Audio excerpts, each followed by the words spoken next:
Hi everyone. कल मैंने Telegram पे एक पोस्ट किया था रिगार्डिंग यूपीएससी प्रिपरेशन को लेके जो आपको डाउट्स आ रहे हैं, जो आपको क्वेरीज आ रहे हैं। सो बेस्ड ऑन दैट पोल 53% लोगों ने पोल किया कि उनके मॉक्स में नंबर बहुत कम आ रहे हैं and 47% people want me to solve previous year question by applying elimination and logic. तो हम इस पे भी वीडियो बनाएंगे, बट फर्स्टली मॉक वाले इशू की बात करते हैं। And beside polling, I'm also getting various messages regarding poor test series result. I got various messages जहाँ पे काफ़ी लोगों ने बोला कि उन्होंने 20 मॉक अटेम्प्ट किए हैं, 30 मॉक अटेम्प्ट किए हैं, इवन कुछ लोगों ने 40-50 मॉक अटेम्प्ट किए हैं, बट स्टिल उनके मार्क्स इम्प्रूव नहीं हो रहे हैं और काफ़ी रैंडम मार्क्स आ रहे हैं, किसी में ज़्यादा किसी में कम। एंड जैसे जैसे आपका टाइम बीत रहा है, भले आपकी नॉलेज इंक्रीज़ हो रही है बट आपके मार्क्स में स्कोर डिक्रीज़ हो रहे हैं। Some of you are even scoring less than 20-30 marks in your mock test. So through this lecture we will try to cure the cause instead of curing the symptoms. जो root problem है ना, जब तक आप उसको नहीं समझोगे, आप चाहे कितने भी मॉक्स दे दो, 40, 50, 60, कोई फ़ायदा नहीं होगा।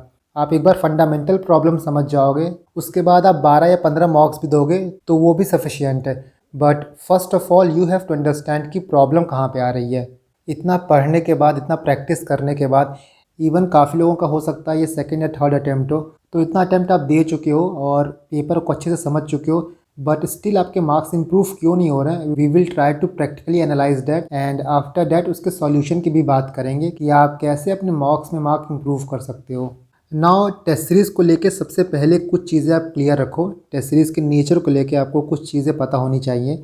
द फर्स्ट थिंग इज़ कि टेस्ट सीरीज़ प्रिपेयर कौन करता है। आप जो भी कोचिंग में टेस्ट सीरीज़ लगाते हो वो जनरली स्टूडेंट्स प्रिपेयर करते हैं जिन्होंने या तो प्री क्वालिफाई किया होता है या तो मेंस क्वालिफाई किया होता है। इंटरव्यू अपीयरिंग जो होते हैं वही लोग टेस्ट सीरीज़ को प्रिपेयर करते हैं। यूपीएससी की तरह नहीं है कि पूरा पैनल बैठता है और उसके बाद क्वेश्चन को रिसर्च करके प्रिपेयर किया जाता है। और यहीं पे एक थोड़ी सी प्रॉब्लम आती है टेस्ट सीरीज़ को लेके कि जो भी टेस्ट सीरीज़ प्रिपेयर किए जाते हैं उनका बेसिस क्या होता है। उनका बेसिस यूपीएससी का प्रीवियस ईयर क्वेश्चंस होते हैं। यूपीएससी नेक्स्ट ईयर कैसे क्वेश्चंस देगा ये किसी को नहीं पता होता है।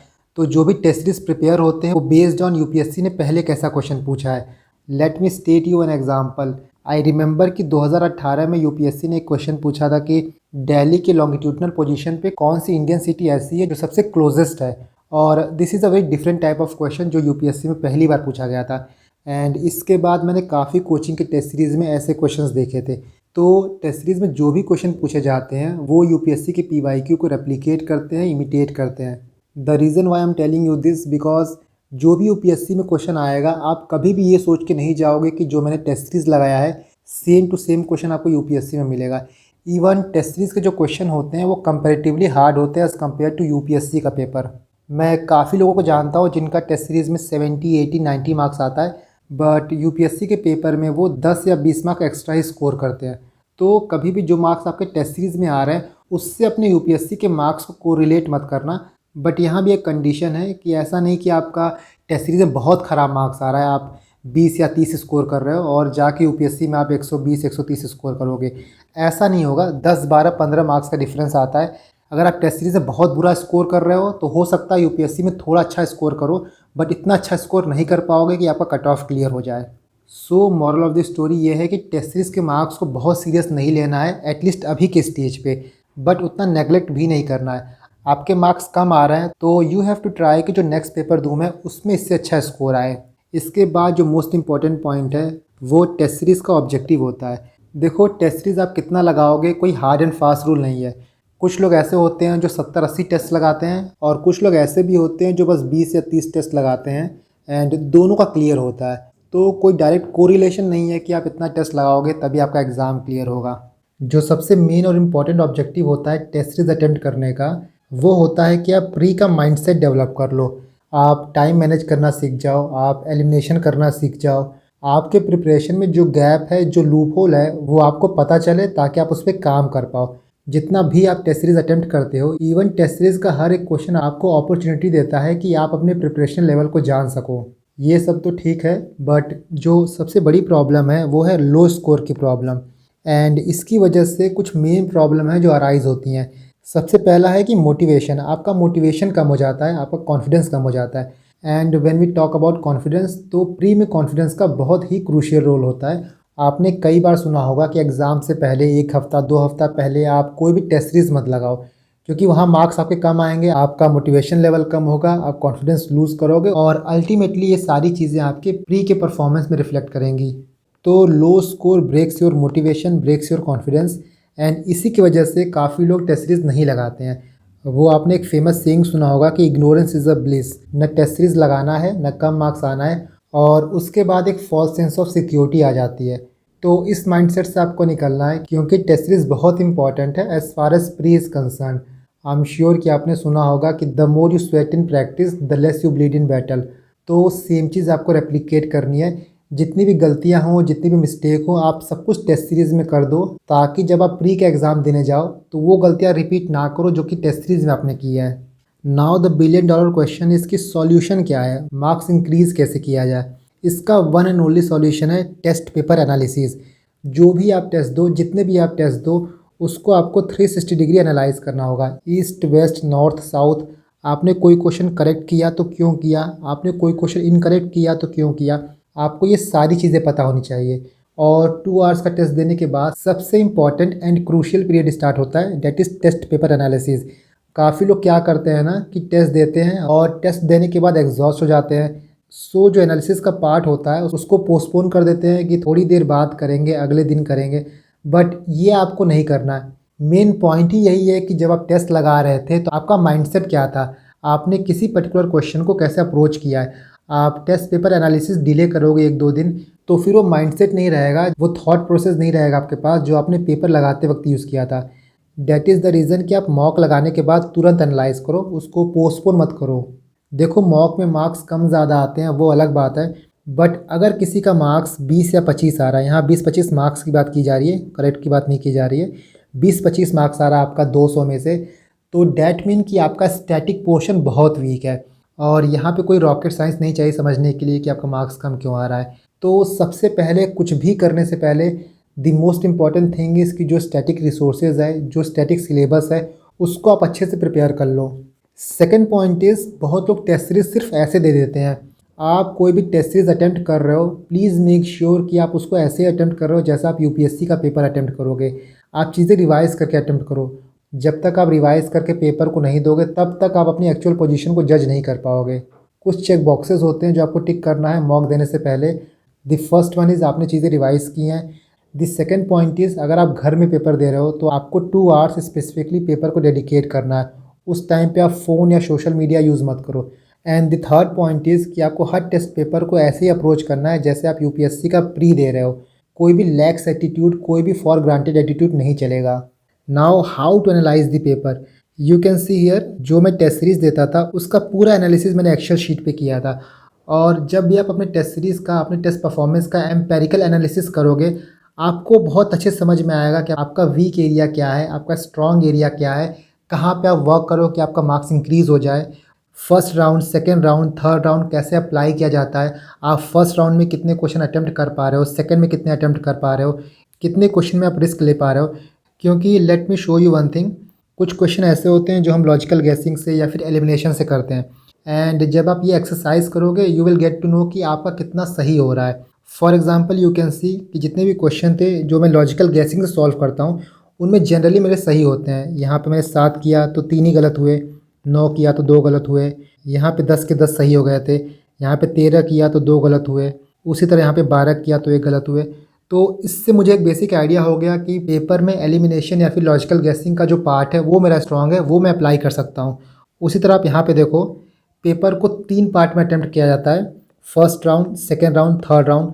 आपको कोशिश करना है कि जो आपका फर्स्ट राउंड है वो 45 मिनट में ख़त्म हो जाए, सेकेंड राउंड आपका 35 मिनट में हो जाए, एंड जो बाकी टाइम बचा हुआ है उसमें आप थर्ड राउंड कर सकते हो। जनरली सेकेंड राउंड में जो 50-50 वाला क्वेश्चन होता था, जिन क्वेश्चन में हम 2 ऑप्शन एलिमिनेट कर देते हैं, उनको अटेम्प्ट करता हूँ। एंड लास्ट राउंड में जनरली कुछ क्वेश्चन ऐसे मिलेंगे इंस्टिंक्ट पे सॉल्व होंगे, एंड उस राउंड में आपको बहुत ही कम क्वेश्चन अटेम्प्ट करने हैं डिपेंडिंग अपॉन कि पहले आपने कितना क्वेश्चन अटेम्प्ट किया है। As you can see here कि यहाँ पे 3 सही हुआ था, 5 गलत हो गया था, 8 सही हुआ था, 6 गलत हो गया था, 4 सही हुआ था, 5 गलत हो गया था। तो थर्ड राउंड में एक्यूरेसी सबसे कम है। सबसे ज़्यादा एक्यूरेसी आपकी फर्स्ट राउंड में होती है, उसके बाद सेकेंड राउंड में होती है, एंड सबसे कम थर्ड राउंड में होती है। ये सारा एक्सरसाइज करने का सिर्फ मोटिव ये होता है कि आप अपने आप को, अपनी तैयारी को जान पाओ। मैंने यहाँ पे बहुत बेसिक चार्ट बनाया है, बट फॉर यू गाइस मैंने एक पीडीएफ प्रिपेयर किया है। आप इस टेस्ट एनालिसिस चार्ट को मेरे टेलीग्राम चैनल से डाउनलोड कर सकते हो। मेरे टेलीग्राम चैनल का लिंक आपको डिस्क्रिप्शन बॉक्स में मिल जाएगा। कुछ लोग कमेंट करते हैं कि वो लिंक काम नहीं करता है, तो आप टेलीग्राम पे जाके सर्च करना @IAS पाठशाला, आपको चैनल मिल जाएगा। Now let me show you कि आपको ये चार्ट यूज़ कैसे करना है। यहाँ पे टेस्ट का डेट लिखोगे, इसके बाद यहाँ पे टेस्ट का नाम लिखोगे। आप टेस्ट का नाम भी लिख सकते हो या फिर सब्जेक्ट का नाम भी लिख सकते हो। आप हिस्ट्री अटेम्प्ट कर रहे हो तो यहाँ पे हिस्ट्री लिख दो, आप पॉलिटी कर रहे हो तो यहाँ पे पॉलिटी लिख दो। एंड इसके बाद आप पेपर को 3 राउंड में अटेम्प्ट करोगे। First round, second round, third round. First round में आप उन्हीं क्वेश्चन को अटेम्प्ट करोगे जिनमें आप 100% श्योर हो। उसमें जितना करेक्ट होगा आप यहाँ लिखोगे, जितना इनकरेक्ट होगा आप यहाँ लिखोगे। फर्स्ट राउंड में अटेम्प्ट करते हुए आपको कुछ क्वेश्चन ऐसे मिलेंगे जिनमें आपको डाउट होगा 50-50 वाला, तो आप उनको सेकेंड राउंड में अटेम्प्ट करना। उनमें जितने करेक्ट होंगे आप यहाँ लिखोगे, जितने इनकरेक्ट होंगे आप यहाँ लिखोगे। और लास्ट में थर्ड राउंड बचेगा। देखो, अगर आप फर्स्ट और सेकेंड राउंड में अच्छा खासा अटेम्प्ट कर रहे हो तब आपको थर्ड राउंड में अटेम्प्ट करने की ज़रूरत नहीं है। बट यहाँ पे आप मॉक दे रहे हो तो 85+ क्वेश्चन अटेम्प्ट करो एंड थर्ड राउंड में उनको अटेम्प्ट करो जिनमें आप सबसे कम श्योर हो। इसके बाद ये कॉलम आपका लॉजिकल गेसिंग और एलिमिनेशन का है। इनमें जितने करेक्ट होंगे आप यहाँ लिखोगे, जितने इनकरेक्ट होंगे आप यहाँ लिखोगे। नेक्स्ट, जितने आपके करेक्ट हो रहे हैं उनमें भी 2 सिनेरियो मिलेगा। कुछ क्वेश्चंस ऐसे होंगे जिनमें आप श्योर शॉट होंगे कि इसका करेक्ट आंसर यही है, उनको आप यहाँ पे लिखोगे। बाकी कुछ क्वेश्चन ऐसे होंगे जो आप तुक्का मारे होगे, प्योर गेस किए होगे, उनको आप यहाँ पे लिखोगे। इसके बाद आपका मेन काम आता है जो क्वेश्चन आपके इनकरेक्ट होंगे। यहाँ पे आप 3 ग्रुप बनाओगे। सबसे पहले वो क्वेश्चन जो आपके सिली मिस्टेक से गलत हो रहे हैं उसको आप यहाँ पे लिखोगे। सिली मिस्टेक मतलब कि आपने पढ़ने में थोड़ी जल्दीबाजी कर दी, इनकरेक्ट पूछा है आपने करेक्ट टिक कर दिया। इसके बाद कुछ क्वेश्चन ऐसे होंगे जो आपको आते होंगे but due to lack of revision आप रिकॉल नहीं कर पा रहे होगे, तो ऐसे गलत क्वेश्चन आप यहाँ पे लिखोगे। इसके बाद कुछ क्वेश्चन ऐसे होंगे जो आपके सोर्स में नहीं है, हो सकता है वेग क्वेश्चन हो सकता है रैंडम रिसोर्स से पूछा गया हो, उनको आप यहाँ पे लिखोगे। फाइनली जितने क्वेश्चन आपने अटेम्प्ट नहीं किए उनको यहाँ लिखोगे। टोटल में से कितने करेक्ट हुए यहाँ पे लिखोगे, इनकरेक्ट यहाँ पे लिखोगे एंड फाइनली कितना मार्क्स आपने स्कोर किया है। So this is your test analysis chart and हर एक पेपर के लिए, हर एक सब्जेक्ट के लिए आप टेस्ट देने के बाद इसको फिल करोगे। नाउ देखो यहाँ पे आपको ये कैसे बेनिफिशियल होगा। जो क्वेश्चन आपने करेक्ट किया है जिसमें आप 100% श्योर थे वो तो ठीक है, बट जिसमें आपने तुक्का मारा है उसके आप शॉर्ट नोट्स प्रिपेयर करोगे। 1 लाइन 2 लाइन का नोट्स प्रिपेयर करोगे। अगर वो पॉइंट आपके नोट्स में पहले से नहीं है तो आपके नोट्स में पहले से है बट आपने पढ़ा नहीं था तो आप वहाँ से रिवाइज़ कर लेना। बट कोई न्यू पॉइंट मिले तो अपने नोट्स को अपडेट करोगे। इसके बाद जो ये सिली मिस्टेक वाला पोर्शन है ना, इसको धीरे धीरे कम करना है। जब भी आप टेस्ट लगाओगे आपका गोल ये होना चाहिए किस कॉलम में जो भी आप भर रहे हो धीरे धीरे कम हो। आप पहले 5 सिली मिस्टेक कर रहे हो, अगले पेपर में ट्राई करो कि 2 करो, 3 करो, तो कंसिस्टेंटली ये डिक्रीज़ होना चाहिए ना कि इंक्रीज़ होना चाहिए। इंक्रीज़ हो रहा है तो डैट मीन्स कि आप टेस्ट पेपर के एनालिसिस से कुछ नहीं सीख रहे हो।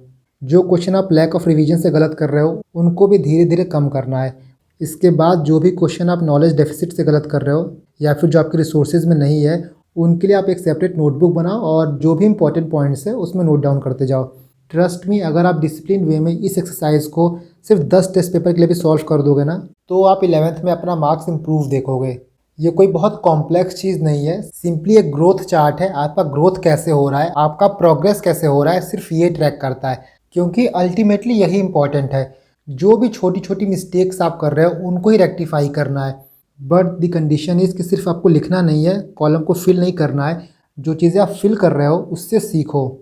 मैं इसका लैंडस्केप मोड और पोर्ट्रेट मोड दोनों को डाल दूंगा टेलीग्राम चैनल पे, तो जिनका आप इजीली प्रिंट आउट निकाल सको निकाल लेना।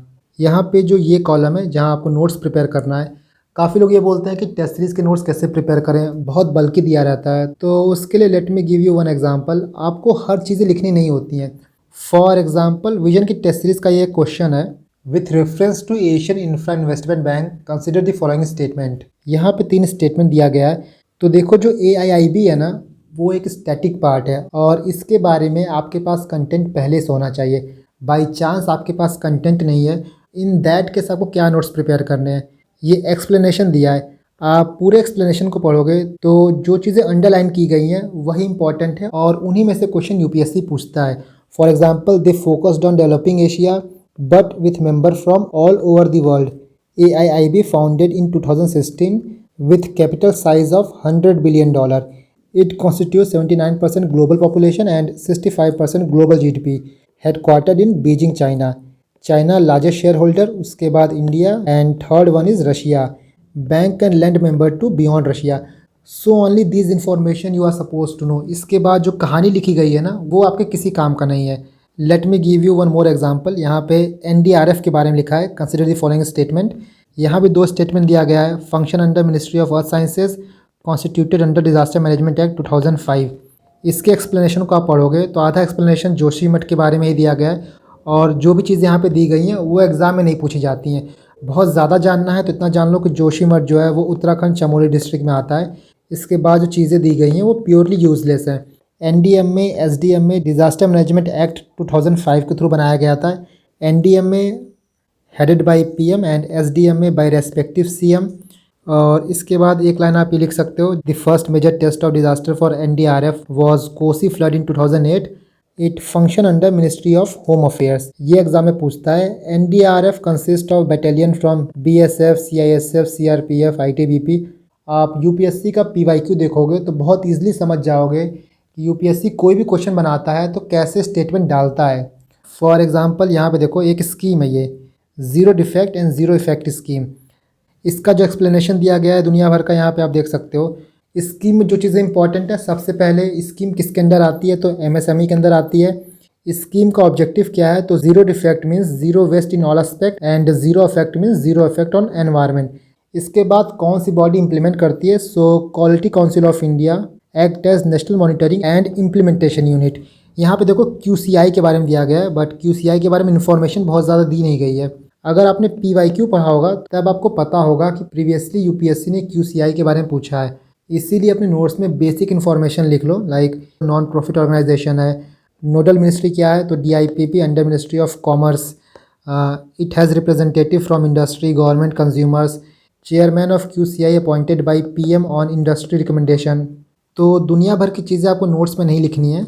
कॉन्क्रीट पॉइंट्स लिखने हैं, टू द पॉइंट लिखने हैं और जिनसे पोटेंशियल क्वेश्चन बन सकता है फ्यूचर में वो पॉइंट लिखना है. नाउ आई होप कि टेस्ट सीरीज़ को लेकर आपका डाउट ख़त्म हो गया होगा. और मैं चाहे जितने भी वीडियो बना दूं, जब तक आप उस चीज़ को प्रैक्टिस नहीं करोगे आपको रिजल्ट देखने को नहीं मिलेगा. So all of you please test series लगाने के बाद इस पर्टिकुलर एक्सरसाइज को ज़रूर करिएगा, क्योंकि जब तक आप सेम मिस्टेक करते आओगे आपको रिजल्ट भी सेम मिलेगा. तो for different result you have to change your approach. जो गलतियाँ आप करते आ रहे हो उनको रेक्टिफाई करना है और उनको रिपीट नहीं करना है. और आपको पता रहेगा कि आप कहाँ गलती कर रहे हो तो बहुत ईजिली आप उस पर काम कर पाओगे.